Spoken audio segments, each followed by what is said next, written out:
So hello friends, क्या हाल है आप सभी के। यार जैसे कि आप सभी को यार पता तो होगा ही, हमारा पेपर आ रहा है 5 मई का। और यार अब बहुत सारे सभी टेलीग्राम चैनल्स पे और सब पे यार वायरल न्यूज़ चल रही है कि सिलेबस रिड्यूस हो चुका है। एनएमसी ने जो हमारा सिलेबस है वो रिड्यूस कर दिया है। ये बहुत से बच्चे सोच रहे होंगे यार ये खुशी की बात है, यार दुख की बात है। भाई ये दुख की बात नहीं है, खुशी की बात नहीं है। मतलब जितना पहले पढ़ना है तुम्हें आज भी उतना ही है और उससे ज़्यादा ही पढ़ना पड़ेगा, क्योंकि रिड्यूस सिलेबस जरूर हुआ है। पर उसके बाद जो सिलेबस रिड्यूस हुआ है उसके साथ साथ अब ये भी तो सोचो कि जो पेपर है अब सिलेबस कम है। पहले सिलेबस ज़्यादा था तो 720 का पेपर उनमें से बनता था, अब सिलेबस छोटा हो गया और सिलेबस छोटा होने के कारण अब पेपर उसमें से बनेगा। और जैसे केमिस्ट्री जैसे सब्जेक्ट में 9 चैप्टर खत्म हो गए, 9 चैप्टर बिल्कुल खल्लास। बायोलॉजी में भी लगभग 6 चैप्टर खत्म हो गई। मतलब इन दोनों में तो फ़ायदा है थोड़ा थोड़ा कि सिलेबस रिड्यूस हुआ है।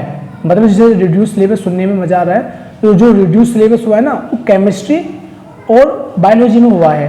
जैसे कि और यार ये जो फिजिक्स में तो मुझे तो लगता नहीं कि सिलेबस रिड्यूस हुआ है, क्योंकि फिजिक्स में ना जो सिलेबस रिड्यूस हुआ है वो खाली टॉपिक रिड्यूस हुए हैं। और टॉपिक रिड्यूस होने का मतलब यही है कि खाली मतलब ये टॉपिक फिजिक्स तो ऐसी चीज़ है कि सभी का टॉपिक किसी ना किसी में काम आते हैं। मतलब कि यार जैसे जो भी टॉपिक रिड्यूस हुए हैं ना वे किसी न किसी इसमें काम आती हैं, तो रिड्यूस टॉपिक मानी नहीं जानी चाहिए। फिजिक्स में तो जितना तुमने पहले पढ़ा था वैसे ही।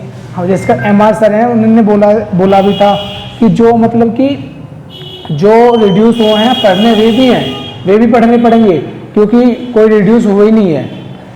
पहली बात तो फिजिक्स में। पर बायोलॉजी में हुए हैं। बायोलॉजी में बहुत से बच्चों को बस सबसे ज़्यादा है जो सोचना पड़ रहा है वो सोचना पड़ रहा है फर्स्ट चैप्टर में जो जूलॉजी का है, मतलब स्ट्रक्चरल ऑर्गेनिज्म। इसमें कॉकरोच भी है, ये सब चीज़ें। उसमें कौन सा रिड्यूस हुआ है क्या मैं इसमें बता दूं कि जो उसमें जो चैप्टर रिड्यूस हुआ है ना वो खाली कॉकरोच हुआ है उसमें। और जो टिश्यू वाला पार्ट है ना पूरा वाला वो सारे ही आएगा। इसका टिश्यू में जो एपिथेलियल टिश्यू का जितने भी टिश्यूज है ना ये सब ले आएंगे। क्योंकि यार तुम सोचो जितने भी ह्यूमन फिजियोलॉजी है, हार्ट में कौन सा टिश्यू है, मीसोडर्मल मतलब जो भी है जैसे भी है, मतलब वो सब ही आएंगे।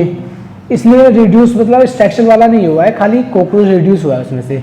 और मैं आपको बता देता हूँ कि बायोलॉजी में कौन कौन से चैप्टर रिलेटेड हैं। ये तो सबको पता है कौन कौन से आ रहे हैं, पर रिलेटेड कौन कौन से हैं ये बताता हूँ। पहला चैप्टर यार जो रिड्यूस हुआ है ना वो हुआ है कॉकरोच नहीं पढ़ना, पर उसके जगह फ्रॉग आ चुका है। फ्रॉग अब सबसे हार्ड बात यह है क्योंकि फ्रॉग आज तक हमने किसी ने भी नहीं पढ़ा है, ना नए बच्चों ने पढ़ा ना पुराने बच्चों ने पढ़ा। जो पुराने से तैयारी कर रहे हैं, क्योंकि फ्रॉग नहीं स्कूल्स में पढ़ाया जाता है और ना ही हम नीट के प्रिपरेशन के दौरान पढ़ते हैं। तो ये हमारे लिए बिल्कुल न्यू टॉपिक है फ्रॉग, जो हमारे को पढ़ना है, जो हमारा मतलब इसमें जुड़ा है बायोलॉजी में वो है फ्रॉग। और उसके साथ ही यार अब ट्रांसपोर्ट इन प्लांट हट चुका है, मिनरल न्यूट्रिशन और डाइजेस्टिव सिस्टम वाला भी हट चुका है, डाइजेशन ऑब्जर्वेशन।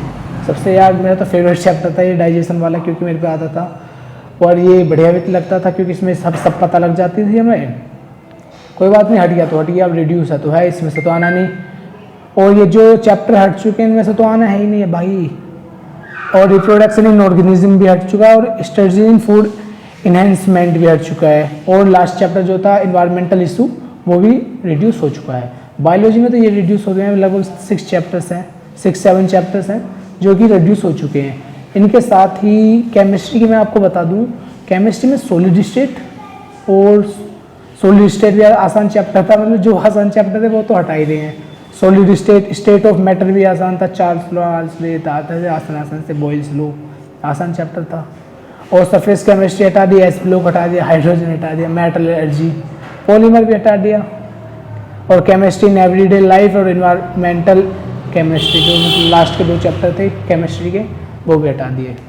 मतलब ये बात है कि जो हार्ड चैप्टर है ना अब वे भी आ रहे हैं और हमें यही देखना है अब यार ये हार्ड चैप्टर हैं, कोई बात नहीं, डीप नहीं पढ़ो इन्हें, क्या दिक्कत है। पढ़ना तो है NCERT फोकस करनी है। बायोलॉजी में तो NCERT है, इससे कुछ जो भी है। केमिस्ट्री में टीचर्स हैं अपने, नहीं तो ज़्यादातर जिसने बैच खरीद रखे ना ऑनलाइन, तो अपने जो भी सर पढ़ाने मस्त टीचर्स जो पढ़ाएंगे उनको फॉलो करो, ब्लाइंडली फॉलो करो। वे खुद ही रिड्यूस करके पढ़ाएंगे, वे खुद ही सोचेंगे और खुद ही बताएंगे, ठीक है ना।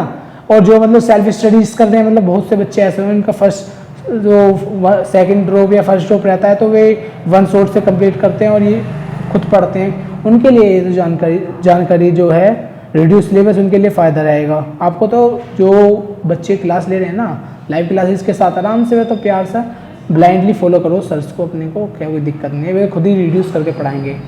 जिससे भी ऐप्स को आप फॉलो कर रहे हैं, जैसे बहुत से बच्चे संकल्प से पढ़ते हैं, बहुत से PW से, अनअकैडमी से ही पढ़ते हैं और बहुत से अब हैं एलन बाईजूस मतलब सबसे पढ़ते हैं। आप उनको ही फॉलो कर